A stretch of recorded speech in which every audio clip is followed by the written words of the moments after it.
Japan, whether it's 60 years or 70 years, will not just be registered in your national census. There was so and so born on certain day, became something, assume one profession, and pass away on certain date and dates, and nothing else, no difference that you have made to this human community. Each and every one of you must try to avoid that. That your existence for a time on this planet was registered somewhere, but nothing else. Everyone is capable of making a difference. Everyone is duty bound to make a difference in a constructive way, in a positive way, in the right way. And I hope that's what you will learn here at Al-Bukhari International University. And I hope you will be part of that new construct, of that new architecture of education, not driven by profit, not driven by sheer power and influence, domination, but driven by a strong passion to be different and to be able to serve.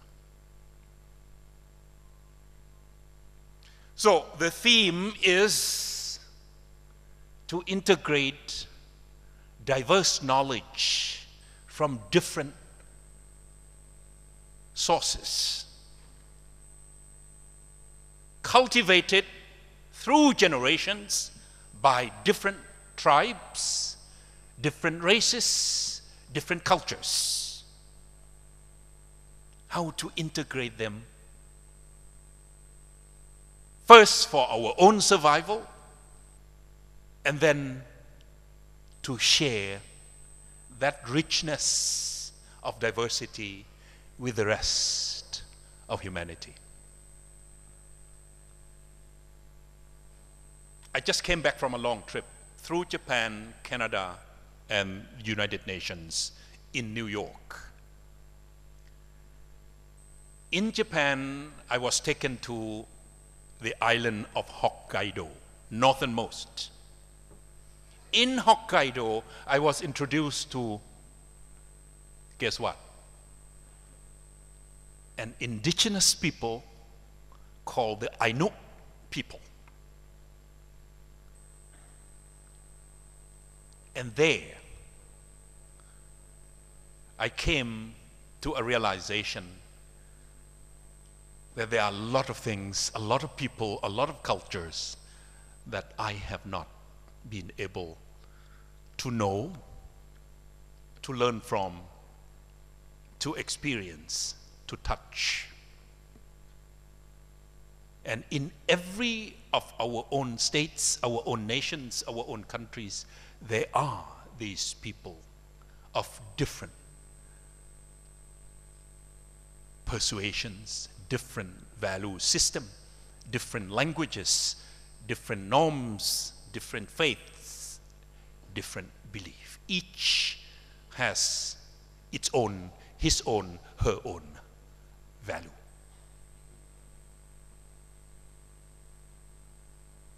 When I was going to school in America,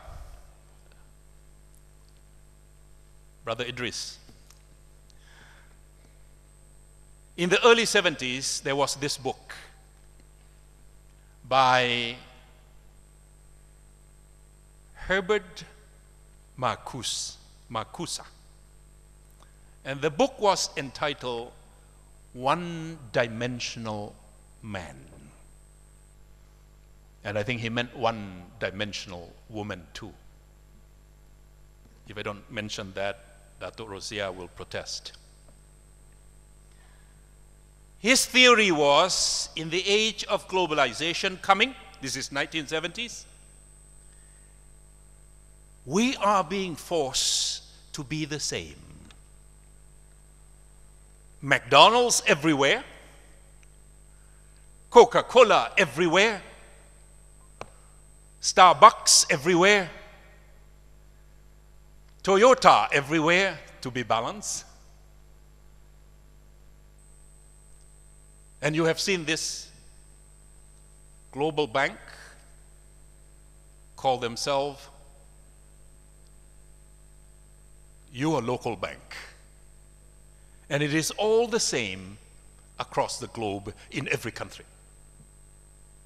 In fact, you walk in and out of the airplane, this name of the bank will be there.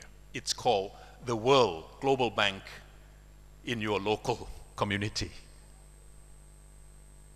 So Herbert Marcuse was talking that the force of industrialization, the force of globalization, the force of capitalism will diminish.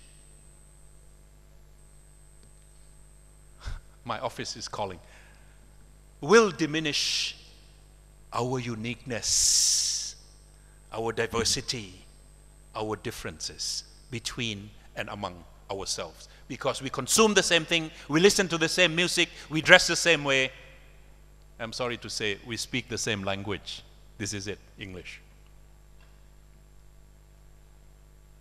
That's what I mean. You have to accommodate, you have to compromise somewhere.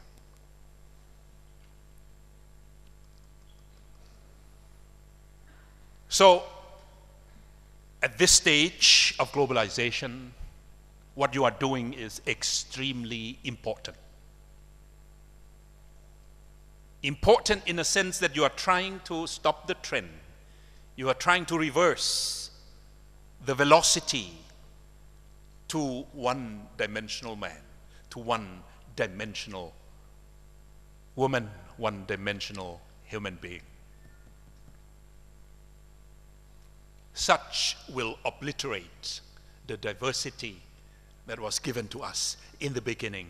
وَجَعَلْنَاكُمْ وَخَلَقْنَاكُمْ مِنْ ذَكَرٍ وَأُنْثَى وَجَعَلْنَاكُمْ شُعُوبًا وَقَبَائِلَ into different races. لِتَعَارَفُوا.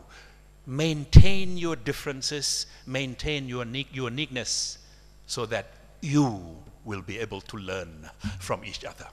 Much as I learn to respect nature, the way in which the Ainu learn how to respect their nature in Hokkaido.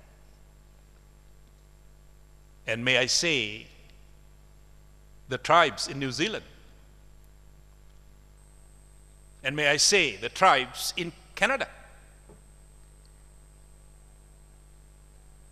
the Eskimo, the Indians, and may I say, many, many, many different tribes in many, many countries in Africa.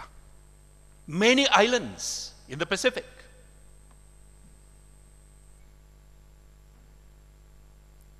The diversity is the richness in itself.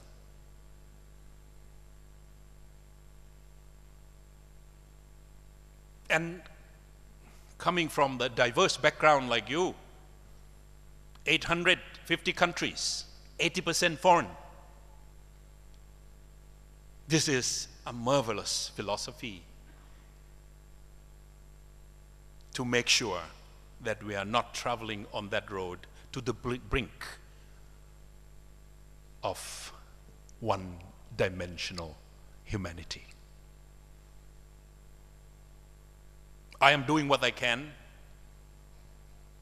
and I'm being inducted by Brother Idris to come here more often. Brother Zulkifli, this is not your last time. I hope and I pray that I can come and observe your progress and be part of your growth and can contribute to the way in which you are trying to reverse that trend of becoming just one and nothing else and no difference between and each and every one of us, inshallah. This is just the beginning. There's a long road ahead of you. A journey is to a distant future on the horizon. But if you have that vision, hold true to it, fix your gaze on it, and try every step of the way not to lose the focus of your life, to keep the difference in you, and to share whatever you have with others. And as exponents of your own cultures, of your own diversity, to this university, let us hope what you learn here will empower you to maintain that identity, that uniqueness, that diversity that you have in yourself. Nobody else can nurture it except you. And believe it or not, nobody else can take it away from you unless you allow them to do so. I wish you all the best, and I hope that you will not forget what you will be hearing, you will be learning in the next 2 or 3 days.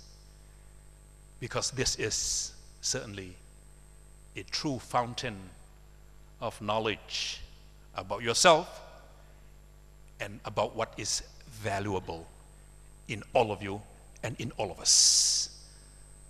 Wabillahi taufiq wal hidayah. Wassalamu alaikum warahmatullahi wabarakatuh. Thank you, Dr. Surin, for the opening speech, and please remain on the stage to officially declare the conference open by hitting the gong. I would like to request Datu Professor Dr. Rozia and Young Bahagia Tan Sri Datu Zulkifli Abdul Razak to step onto the stage to accompany Dr. Surin.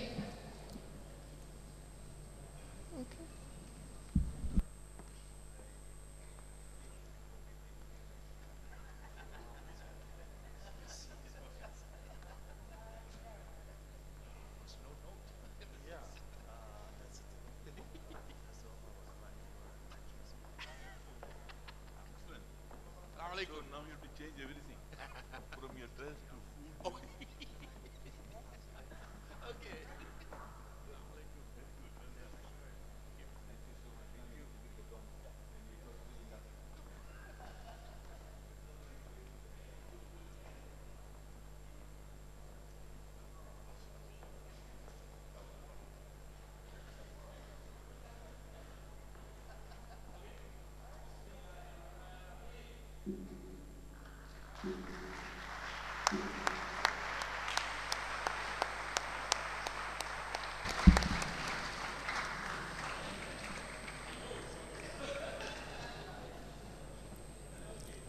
Thank you, Dr. Surin, Datu Professor Dr. Rozia, and Tan Sri Datu Zulkifli.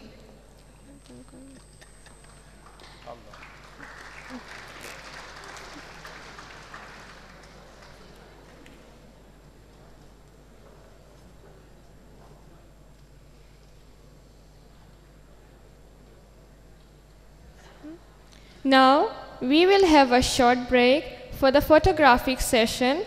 All the guests of honor and participants are invited to assemble together outside the hall for the photographic shoot. The audience, please remain seated in your chair. Ushers, please escort the VIPs, followed by participants, to the main entrance of the hall. After the session, ushers, please escort the distinguished guests back to their seats. Again, I would like to remind the audience to stay seated.